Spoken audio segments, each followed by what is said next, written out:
ইংরেজিতে কথা বলার সময় ডু ডাজ ডিড নিয়ে কনফিউশনে পড়েন না এমন মানুষ খুব কমই আছে। আজ এই তিনটি শব্দের সবচেয়ে সহজ নিয়ম শিখব, যা দেখার পর যে কেউ বুঝবে। চলুন শুরু করি। প্রথমেই মনে রাখুন, ডু এবং ডাজ শুধুমাত্র বর্তমান সময় বা এখনকার কোনো সাধারণ কথার ক্ষেত্রে প্রশ্ন করতে ব্যবহার হয়। এখনকার সময়ে সাবজেক্ট যদি সিঙ্গুলার বা একবচন হয়, সহজ কথায় যখন শুধু একজন মানুষ, একটি বস্তু বা একটি নাম বোঝায়, তখন সব সময় ডাজ বসে।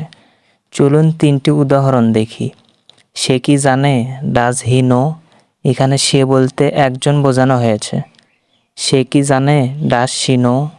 রানা কি জানে, ডাজ রানা নো। এখানে রানা একটি একক নাম।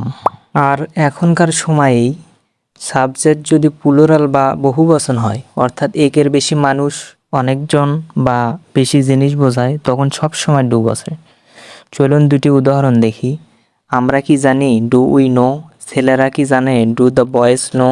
এবার একটা ছোট ব্যতিক্রম মনে রাখুন। আই মানে আমি আর ইউ মানে তুমি। এরা সব সময় একজন হওয়া সত্ত্বেও এদের সাথে সব সময় ডু বসে, ডাজ বসে না। চলুন দুটি উদাহরণ দেখি। আমি কি জানি, ডু আই নো। তুমি কি জানো, ডু ইউ নো। এবার আসি ডিডে। অতীতের কথা বা আগের কোনো ঘটনা বোঝাতে সাবজেক্ট একজন হোক বা অনেকজন, সিঙ্গুলার হোক বা প্লুরাল, সবার সাথেই চোখ বন্ধ করে ডিড বসে। এখানে কোনো আলাদা নিয়ম বা ব্যতিক্রম নেই। চলুন তিনটি উদাহরণ দেখি। আমি কি জেনেছিলাম, ডিড আই নো। সে কি জেনেছিল, ডিড হি নো। তারা কি জেনেছিল, ডিড দে নো। এবার একটা মহা গুরুত্বপূর্ণ নিয়ম। বাক্যে যখন একবার ডাজ বা ডিড বসে যায়, তখন মূল কাজটি সবসময় একদম সাধারণ ফর্মে ফিরে আসে।